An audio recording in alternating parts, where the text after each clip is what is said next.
What's up, everyone? It is Diecastbuffet here again, guys. Here at 2024 Ross Chastain Busch Light Camo Chevrolet Camaro in the studio. One of the cool alternate paint schemes from last season. Let's go ahead and check it out.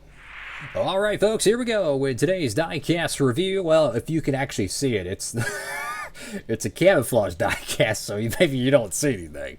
I don't know. We'll have to see how my camera lens is.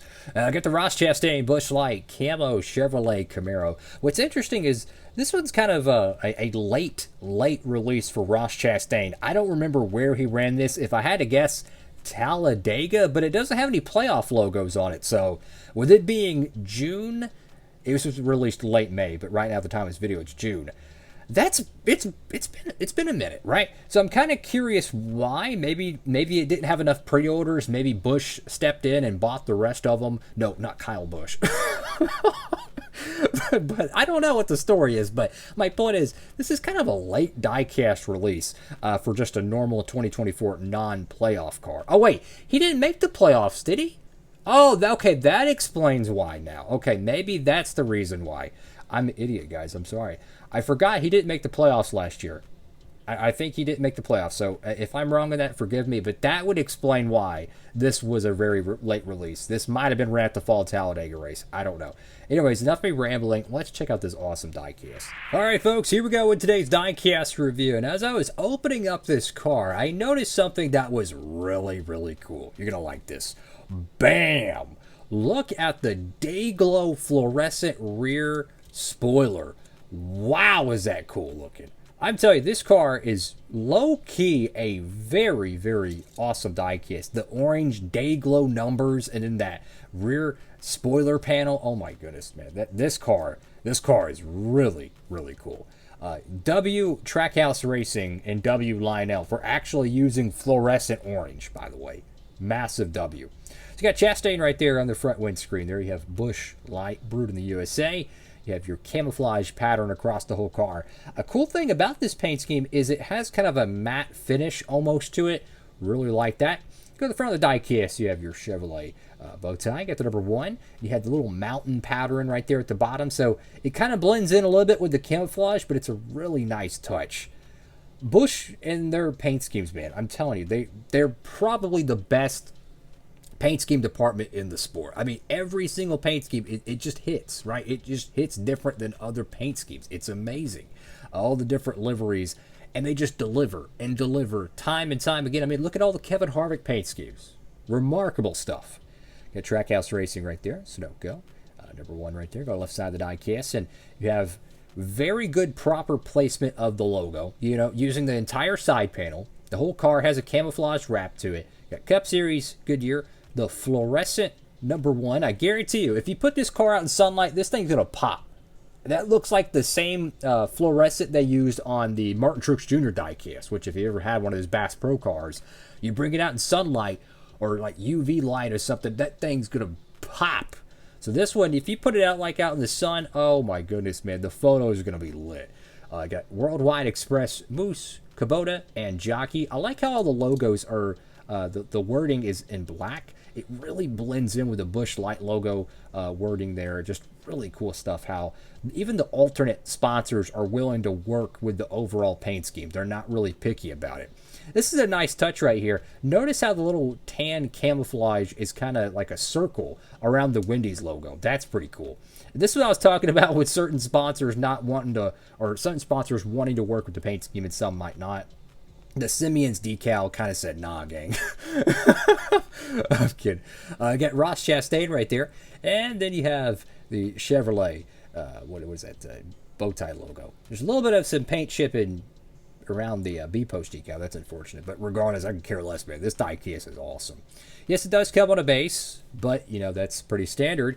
Go to the back panel of the diecast, and that fluorescent spoiler is insane. And I've noticed this with a lot of the next-gen cars, like Trackhouse, not Trackhouse, but Colleague and RCR. They'll run the back panel of their spoilers with day glow. Right? I've seen Kyle Busch do this. I've seen AJ Allmendinger do this.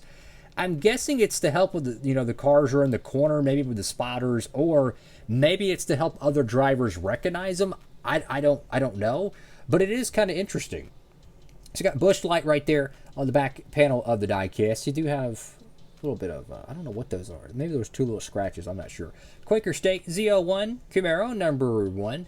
And you go to the right side of the diecast. And just what an awesome looking paint scheme. I can't believe I forgot he didn't make the playoffs. At least I think he didn't make the playoffs. Because that would explain why this car was released so late. Because I'm like, it's halfway through 2025. And we're getting a car that ran a non-raced win car that ran a year ago, kind of, had me tripping. But now I kind of realize that he won Kansas last year, but he wasn't a playoff guy. Oh, by the way, that Kansas raced win, if you're a Chastain fan, it is going to be made in 164 scale. Obviously, it's going to be made in 124. Tap in. You can pre-order it. It's already being produced, but it's going to be coming out very soon. It'll be coming out about July 10th to July 20th, give or take, I believe. Check it out. Pre-order it. Get your copy reserved. That's going to be an awesome, awesome diecast. Go to the top of the car here. Got the number 1. Once again, fluorescent. I like that. Love it. I like day glow and metallic cars. Those are my favorite ones. When you have a metallic paint scheme or day glow on your paint scheme, I just go nuts over it, man. It looks so cool on stock cars, and they used to do it every week back in the the Nextel Cup days, the Winston Cup days. Every Hendrick Motorsports car was either painted metallic or it had fluorescent numbers, right? Jimmy Johnson, blue and silver metallic, day glow yellow. I love it. It looks good. I wish more teams did it. Go to the top of the diecast, and yes, I know the cars nowadays are wrapped, but Hendrick's clearly shown you can still wrap metallic cars. I mean, they do it all the time with, street cars. You can get wraps for your whole car. They do it like matte or metallic, or they probably even got wraps where you can do like pearlescence. You know what I'm saying? Like you can do chrome illusion pearlescence, and it's nothing but a vinyl wrap on your car. They got some crazy technology nowadays. Busch light right there on the roof of the car with Chastain on the back panel. Then you have Race for the Mountains right there on the deck lid. Awesome, awesome diecast. Highly, highly recommend it. I'm going to show a couple other recent releases real quick that came out with this car. This one right here, low-key, is a sleeper. This is a sleeper diecast. If you are wanting a standard version of this Road Ranger paint scheme, they usually do the championship logos. They'll have a giant logo on the bed cover of the truck, or they'll put a logo on the roof. Not only did they didn't do a giant logo or put it on the roof, they just put the little Craftsman Champion logo right here.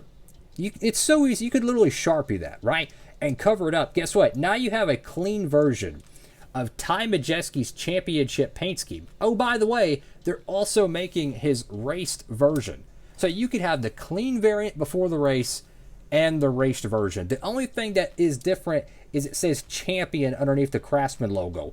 But to tell you the truth, it's such in small writing, you have to zoom in so close to even see it. I did a diecast review on it, and I could barely even read it. So that's something to note right there. Here's another recent release. Connor Zilic, Watkins Glen Raced Win. Tap in. That is going to be an awesome diecast right there. And they also have his 2025 WeatherTech car. If that one's still in stock, you could tap in. And the last thing I'll mention in this video, Connor Zilic and Shane Van Gisbergen, Red Bull 164 diecast. They are coming out in July. That's where we're going to be showing up. They're going to be one of the hottest selling diecasts of the year, I anticipate. Pre-order, pre-order, pre-order. You don't want to be the cat that's like, oh crap, they're already sold out. Do yourself a favor. If that's the only 2 diecasts you pre-order all year, make sure I tap in. Don't believe me? Look what happened with the Dale Jr. late model. First batch of those Budweiser 8 cars. Them things flew out the door at Circle B. Didn't even last, I don't even think, a day. Almost all of them. The only one that was left, I want to say, was like a color chrome or an autograph color chrome. That was it. It was nuts how quick those things sold out. They had another shipment that came in, and then I was able to, finally order them and all that stuff. Order one to be able to do a review on. So my point is, some of these diecasts, they sell extremely fast. That is a very, very good one to get, especially if you're a Trackhouse fan. That's all for now. Like, comment, and subscribe. Have a blessed one. Diecastbuffet. Signing off.